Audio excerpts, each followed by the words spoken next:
नमस्कार दोस्तों, आज के वीडियो में यूपी बीसीएस और आरओ के जो प्रीवियस ईयर के क्वेश्चन हैं उनको रिवीजन करेंगे टॉपिक वाइज। इसमें भी सब्जेक्ट वाइज देखेंगे। तो आज का जो सब्जेक्ट रहेगा वो पॉलिटी है, उसमें टॉपिक है भारत का संवैधानिक विकास। इसमें बैक ईयर के क्वेश्चन हैं जो यूपी बीसीएस और आरओ में पूछे गए हैं। तो देखते हैं, पहला क्वेश्चन देख लेते हैं। निम्नलिखित में से किस अधिनियम के अंतर्गत भारतीय विधान परिषद को बजट पर बहस करने की शक्ति प्राप्त हुई है? तो ये जो है भारतीय परिषद अधिनियम 1892 का राइट आंसर हो जाएगा ऑप्शन बी। इसके तहत विधान परिषद को बजट पर बहस करने की शक्ति प्राप्त हुई थी और इसी अधिनियम के तहत जो है कार्यपालिका से प्रश्न और अनुपूरक प्रश्न पूछने की अनुमति भी 1892 का जो अधिनियम है इसी के अंतर्गत हुई थी। अगला क्वेश्चन देखेंगे। निम्नलिखित में से किस अधिनियम में कलकत्ता में सुप्रीम कोर्ट की स्थापना का प्रावधान किया गया है? तो इसका जो राइट आंसर होगा ऑप्शन ए, रेगुलेटिंग एक्ट 1773 के तहत कलकत्ता में एक सर्वोच्च न्यायालय की स्थापना का प्रावधान किया गया था, जिसके मुख्य न्यायाधीश कौन थे? ये सर एलिजा एम्पे इन जो थे प्रथम मुख्य न्यायाधीश थे। अगला क्वेश्चन देख लेते हैं। किस एक अधिनियम द्वारा भारत में संघीय न्यायालय की स्थापना की गई थी? तो निम्नलिखित ये जो है संघीय न्यायालय की जो स्थापना की गई है ये भारत शासन अधिनियम, राइट आंसर हो जाएगा ऑप्शन डी। भारत शासन अधिनियम 1935 के तहत इसकी जो है स्थापना की गई थी। ये भारत शासन अधिनियम 1935 के अंतर्गत तो की गई थी, लेकिन इसकी स्थापना हुई कब थी संघीय न्यायालय की? तो वो 1 अक्टूबर 1937 को हुई है। ठीक है, अगला क्वेश्चन देखते हैं। केंद्र में द्वैध शासन किस अधिनियम के अंतर्गत स्थापित किया गया था? तो ये जो है इसका राइट आंसर हो जाएगा ऑप्शन सी, भारतीय सरकार अधिनियम 1935 के तहत जो है केंद्र में द्वैध शासन स्थापित किया गया था। अगला क्वेश्चन देखते हैं।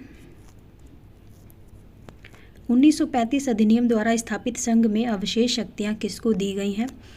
तो 1935 का जो अधिनियम है इसमें अवशेष शक्तियां थी जो किसके पास थी? तो ये गवर्नर जनरल के पास थी। ठीक है, राइट आंसर हो जाएगा ऑप्शन सी। अगला क्वेश्चन देखेंगे। एक निर्वाचित संविधान सभा द्वारा भारत के संविधान का निर्माण करने का प्रस्ताव किया गया था। ऑप्शन ए, साइमन कमीशन द्वारा। ऑप्शन बी, भारत सरकार अधिनियम 1935 के द्वारा। क्रिप्स मिशन के द्वारा। ब्रिटिश कैबिनेट डेलीगेशन किसके द्वारा किया गया था? तो इसका जो राइट आंसर होगा ऑप्शन सी, क्रिप्स मिशन के द्वारा जो है संविधान निर्माण करने का जो प्रस्ताव था वो क्रिप्स मिशन के द्वारा किया गया था। 1942 में किया गया है ये। अगला क्वेश्चन देखेंगे। भारतीय संविधान सभा का गठन कब किया गया था? तो जो भारतीय संविधान सभा इसका गठन कैबिनेट मिशन योजना जो 1946 है उसके अंतर्गत इसका गठन किया गया था। तो इसका जो राइट आंसर हो जाएगा ऑप्शन सी। अगला क्वेश्चन देखते हैं। 1946 में निर्मित अंतरिम सरकार में कार्यपालिका परिषद के उपसभापति कौन थे?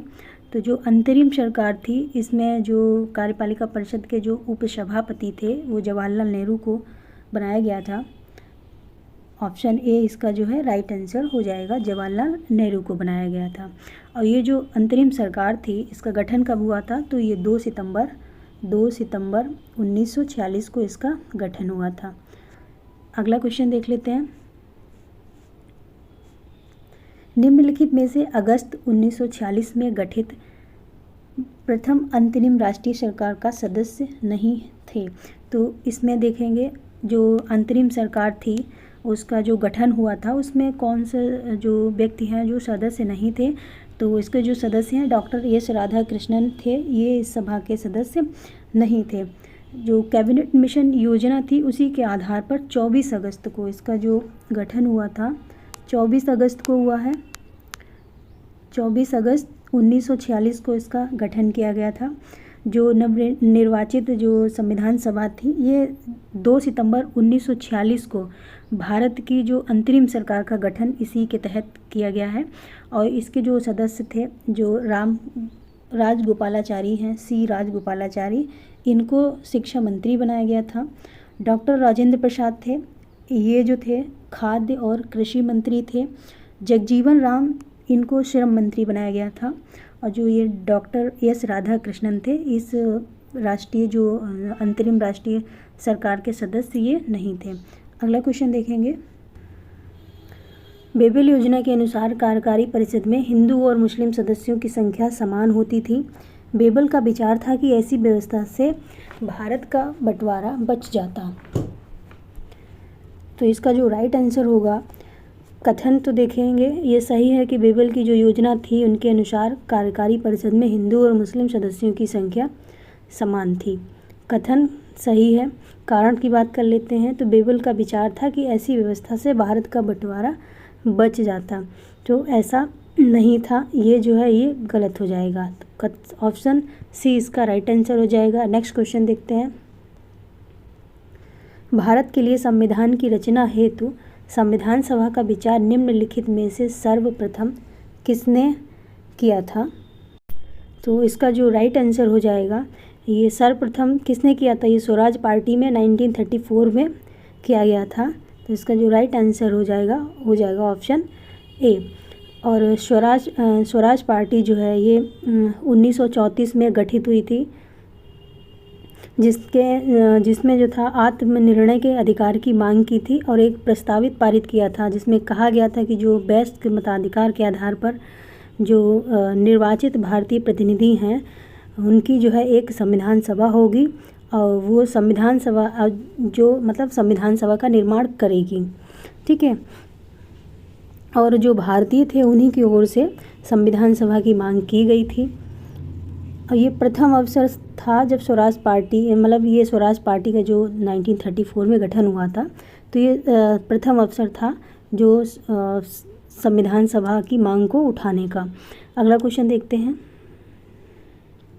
निम्नलिखित में से कौन से कथन संविधान सभा के विषय में सत्य नहीं है? देख लेते हैं। वह वयस्क मताधिकार पर आधारित नहीं थी। वह प्रत्यक्ष निर्वाचन का परिणाम थी। नंबर 3 है वह बहुदलीय निकाय थी। तो इसका जो राइट आंसर हो जाएगा, वह वयस्क मताधिकार पर आधारित नहीं थी। तो ये जो है सत्य नहीं है, क्योंकि वयस्क मताधिकार पर आधारित थी। ठीक है। तो ये जो है सही हो जाएगा, मतलब ये गलत है और गलत ही पूछा है। दूसरा, वह प्रत्यक्ष निर्वाचन का परिणाम थी। तो ये जो संविधान सभा जो थी यह अप्रत्यक्ष निर्वाचन का परिणाम थी, प्रत्यक्ष निर्वाचन का परिणाम नहीं थी। ठीक है। तो यहाँ तीसरा है यह बहुदलीय निकाय थी। तो ये जो है क्या पूछा है, विषय में सत्य नहीं है। तो ये तो दोनों गलत हो गए, बहुदलीय निकाय थी। ठीक है। तो पहला और दूसरा जो है राइट आंसर हो जाएगा ऑप्शन ए। अगला देख लेते हैं। भारतीय इतिहास के संदर्भ में प्रांतों से संविधान सभा के सदस्य, तो कौन कौन से संविधान सभा के सदस्य थे, आइए उनको देखते हैं। उन प्रांतों के लोगों द्वारा सीधे निर्वाचित हुए थे जो सभा के सदस्य थे। भारतीय राष्ट्रीय कांग्रेस तथा मुस्लिम लीग द्वारा नामित हुए थे। प्रांतीय विधानसभाओं द्वारा निर्वाचित हुए थे। सरकार द्वारा संवैधानिक मामलों में उनकी विशेषज्ञता के लिए चुने गए थे। इसका जो राइट आंसर होगा इसका हो जाएगा ऑप्शन सी, जो प्रांतीय विधानसभाओं द्वारा निर्वाचित हुए थे, जो संविधान सभा के प्रांतों से जो संविधान सभा के सदस्य थे। तो जो 1900 कैबिनेट की जो प्रतिमंडल 1946 में उसमें सिफारिश की गई थी इसी योजना के अनुसार कि जो प्रांतीय विधानसभा हैं उनके सदस्यों द्वारा जो अप्रत्यक्ष निर्वाचन से संविधान सभा के सदस्यों क्या हुआ निर्वाचित किए जाएंगे। ठीक है। और ये 1935 के जो अधिनियम है उसके अनुसार हुआ था। अगला क्वेश्चन देख लेते हैं। संविधान सभा में सदस्यों का चुनाव कैसे हुआ था? तो सीधे जनता द्वारा हुआ था, भारतीय राष्ट्रीय कांग्रेस के नामांकन द्वारा, या भारतीय राज्यों के शासकों से नामांकन द्वारा हुआ था या प्रांतीय सभाओं द्वारा हुआ था। तो जो इसका राइट आंसर हो जाएगा वो है डी, जो सभा के सदस्य जो चुने गए थे वो प्रांतीय सभाओं द्वारा चुने गए थे। अगला क्वेश्चन देखते हैं, संविधान सभा में सदस्यों का चुनाव कैसे हुआ था? ये सेम वही क्वेश्चन है, सीधे जनता द्वारा चुने गए हैं या भारतीय राष्ट्रीय कांग्रेस के नामांकन द्वारा। तो इसका राइट आंसर हो जाएगा ऑप्शन डी कि प्रांतीय सभाओं द्वारा ये चुने गए थे। अगला क्वेश्चन देखते हैं, संविधान सभा के चुने हुए स्थायी अध्यक्ष कौन थे? तो जो स्थायी अध्यक्ष थे डॉक्टर राजेंद्र प्रसाद थे, जिनको प्रथम जो बैठक हुई थी 9 दिसंबर 1946 को विधानसभा की, इसमें जो प्रथम अध्यक्षता की थी, स्थायी अध्यक्ष जो थे वो डॉक्टर राजेंद्र प्रसाद थे और डॉक्टर सच्चिदानंद सिन्हा को जो था अस्थायी अध्यक्ष घोषित किया गया था। अगला क्वेश्चन देखते हैं, स्वतंत्र भारत की संविधान सभा के अध्यक्ष कौन थे? स्वतंत्र भारत की संविधान सभा के अध्यक्ष कौन थे? तो इसका जो राइट आंसर हो जाएगा option B, doctor Rajendra Prasad थे। अगला क्वेश्चन देखते हैं, भारतीय संविधान सभा की स्थापना कब की गई थी? तो अब 9 दिसंबर ये 1946 को हुई है भारतीय संविधान सभा की स्थापना।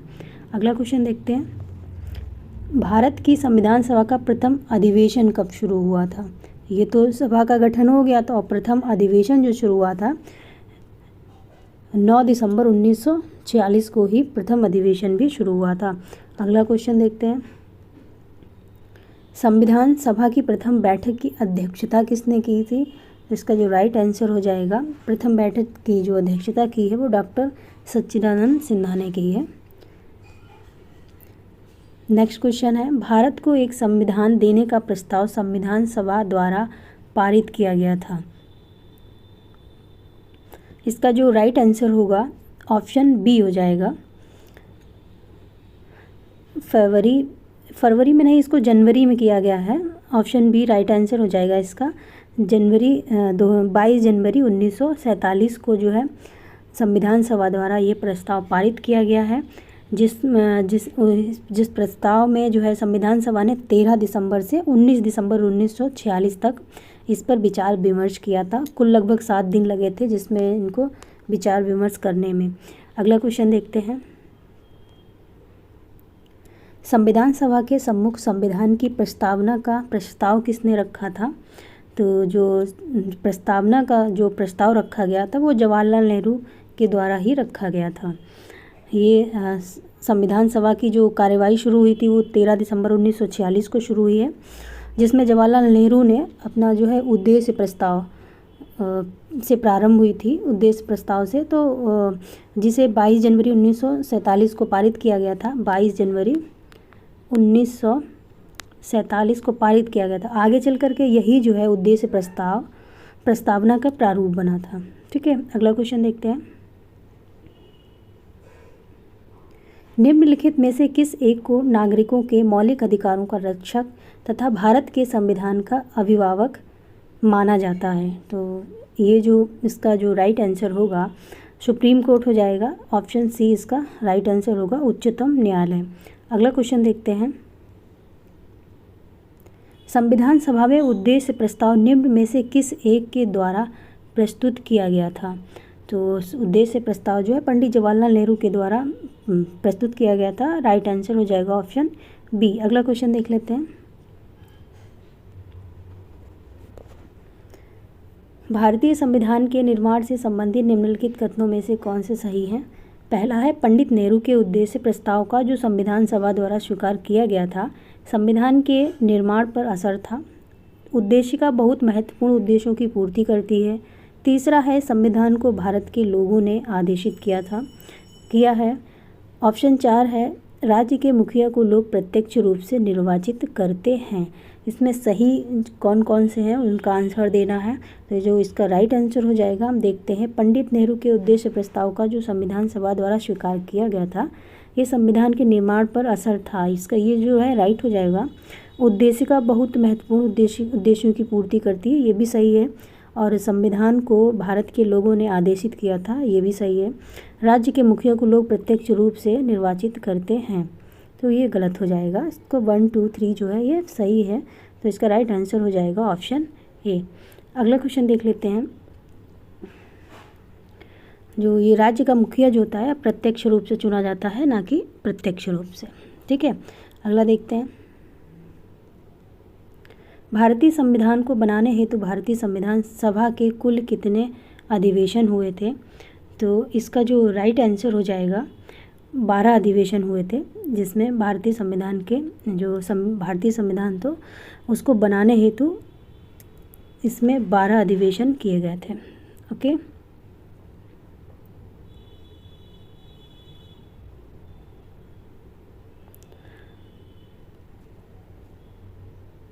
अगला क्वेश्चन देख लेते हैं। यहाँ पे एक चीज़ हम समझ लेंगे कि जो भारतीय संविधान सभा को बनाने हेतु भारतीय संविधान के कुल कितने अधिवेशन किए गए हैं। तो एक चीज़ यहाँ पे ध्यान रखिएगा कि 11वें अधिवेशन के अंतिम दिन पे जो 26 नवंबर 1949 को संविधान सभा को अंगीकृत किया गया था। ठीक है, तो 11 जो अधिवेशन हुए हैं उसके अतिरिक्त संविधान सभा पुनः 24 जनवरी 1950 को बुलाई गई थी। ठीक है, तो इसीलिए जो है 12 अधिवेशन काउंट किए जाते हैं, वरना तो 11वें अधिवेशन में ही इनको जो है अंगीकृत कर दिया गया था। तो राइट आंसर हो जाएगा ऑप्शन सी। अगला क्वेश्चन देखते हैं। भारत के संविधान के निर्माण में संविधान सभा को कितना समय लगा था? संविधान सभा को कितना समय लगा है? तो इसका जो राइट आंसर हो जाएगा ऑप्शन ए,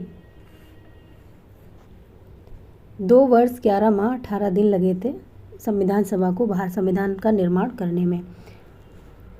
अगला क्वेश्चन देखते हैं। निम्नलिखित में से संविधान सभा के बारे में गलत कथन बताइए। तो इसमें ये ऑप्शन है, इसने बड़ी संख्या में समितियों की मदद से काम किया, उनमें से प्रारूप समिति सबसे महत्वपूर्ण थी। ऑप्शन बी है, अल्पसंख्यक समुदाय जैसे ईसाई, एंग्लो इंडियन और पारसियों को सभी में पर्याप्त प्रतिनिधित्व दिया गया था। ऑप्शन सी है, इसका निर्वाचन सार्वभौम वयस्क मताधिकार के आधार पर किया गया। ऑप्शन डी, इसका चुनाव हुआ था, चुनाव प्रक्रिया में 1935 के अधिनियम के 6वीं अनुसूची पर आधारित थी और कर समाप्ति और शैक्षणिक योग्यता के कारण मताधिकार सीमित था। तो इसमें हमें गलत कथन कौन सा है ये बताना है। इसका जो राइट आंसर होगा, इसका राइट आंसर जो हो जाएगा ऑप्शन सी, ये जो है गलत है, क्योंकि इसका निर्वाचन सार्वभौम वयस्क मताधिकार के आधार पर किया गया था। तो ये गलत हो जाएगा, क्योंकि इसमें जो निर्वाचन हुआ था वो प्रांतीय विधानसभाओं के जो सदस्य थे उनके द्वारा अप्रत्यक्ष निर्वाचन के द्वारा हुआ था, ना कि सार्वभौम वयस्क मताधिकार के आधार पर। ठीक है, तो राइट आंसर हो जाएगा ऑप्शन सी। अगला देख लेते हैं। भारत के संविधान का प्रारूप तैयार करने वाली संविधान सभा के सदस्यों को ब्रिटिश संसद द्वारा नामित किया गया था या गवर्नर जनरल द्वारा नामित किया गया था या विभिन्न प्रांतों की विधानसभाओं द्वारा चुना गया था? भारतीय राष्ट्रीय कांग्रेस या मुस्लिम द्वारा चुना गया। तो इस जो सभा थी उसमें विभिन्न जो प्रांत के विधानसभा के द्वारा इसको चुना गया था। राइट आंसर हो जाएगा ऑप्शन सी। अगला क्वेश्चन देख लेते हैं। भारतीय इतिहास के संदर्भ में प्रांतों से संविधान सभा के सदस्य उन प्रांतों के लोगों द्वारा सीधे निर्वाचित हुए थे। ऑप्शन बी है, भारतीय राष्ट्रीय कांग्रेस द्वारा, मुस्लिम लीग द्वारा नामित हुए थे। ऑप्शन सी है, भारतीय विधानसभाओं द्वारा निर्वाचित हुए थे। ऑप्शन डी है, सरकार द्वारा संवैधानिक मामलों में उनकी विशेषज्ञता के लिए चुने गए थे। तो जिसका राइट आंसर होगा ऑप्शन सी हो जाएगा, प्रांतीय विधानसभाओं द्वारा निर्वाचित हुए। तो जो कैबिनेट की बैठक थी 1946 में, उसकी सिफारिश पर योजना के अनुसार ही प्रांतीय विधानसभाओं के जो सदस्य थे उनको अप्रत्यक्ष निर्वाचन से संविधान सभा के सदस्यों द्वारा निर्वाचित हुए थे। ठीक है, ये 35 अधिनियम के अनुसार ही हुए हैं, जिसमें कर, शिक्षा और संपत्ति के अधिकार पर ये जो था ये सीमित था, जो मताधिकार था। अगला क्वेश्चन देख लेते हैं। संविधान सभा में सदस्यों का चुनाव कैसे हुआ था? तो सीधे जनता द्वारा हुआ है, भारतीय राष्ट्रीय कांग्रेस के नामांकन द्वारा हुआ है, भारतीय राज्यों के शासकों से नामांकन द्वारा हुआ है, प्रांतीय सभाओं द्वारा हुआ है। इसका राइट आंसर हो जाएगा ऑप्शन डी, प्रांतीय सभाओं द्वारा हुआ था। अगला क्वेश्चन देख लेते हैं। संविधान सभा के चुने हुए स्थायी अध्यक्ष कौन थे? तो जो स्थायी अध्यक्ष थे option C doctor Rajendra Prasad थे। अगला क्वेश्चन देखते हैं। भारत की संविधान निर्मात्री सभा के अध्यक्ष कौन थे? जो संविधान निर्मात्री सभा के अध्यक्ष डॉक्टर राजेंद्र प्रसाद, क्योंकि क्वेश्चन जो है कई टाइप से पूछता है ना, इसलिए ऑप्शन ए इसका राइट आंसर हो